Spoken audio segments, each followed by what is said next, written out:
สบายดีทุกคนมาเช็คดวงชะตาประจำปี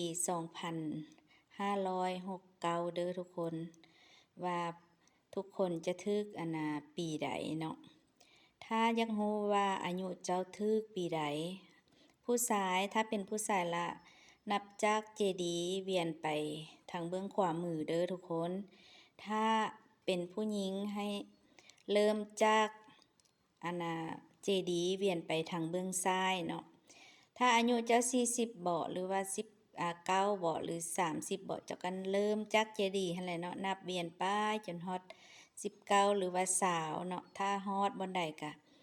แปลว่าอายุเจ้าปีนั้นจะถึกปีนั้นๆเนาะถ้าสมมุติเจ้านับเวียนมาว่าสิมาฮอดปราสาททองนี่ก็ถือว่าเจ้าถึกปีดีเนาะปีดี ถ้าถึกราหูล่ะโอ้ยให้พวกเจ้าไปแก้แท้ๆเด้อในปีนี้เจ้าสิมีการเจ็บมีการป่วยเนาะเจ็บออดๆแอดๆมีแต่แนวเสียเงินเด้อทุกคนเด้อกับอันน่ะถึกขอคนขอคาดหั่นน่ะให้ไปแก้ให้ไปอันนั้นด่วนเนาะฮอดปีใหม่มาไปโลดไปเสียเคราะห์เสียน้ำโลดเนาะอันนี้ความเชื่อเด้อความเชื่อเด้ออันนี้เด้อเจดีย์เนาะ ความเชื่อของแต่ละคนเนาะไผเชื่อก็ไปเฮ็ดไผบ่เชื่อก็บ่เป็นหยังอันนี้ความเชื่อเนาะเอามาให้เบิ่งเนาะเอามาให้นับเบิ่งว่ามันถูกแท้บ่หั่นน่ะเนาะ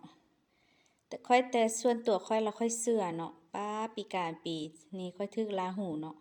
โอ๊ยบ่สบายหมดปีเนาะทุกคนข้อยก็ไปแก้ได้ปานนั้นน่ะปานนั้นมันก็ยังบ่ดีหันนะถูกคนขอคาดนี่แรงหนัก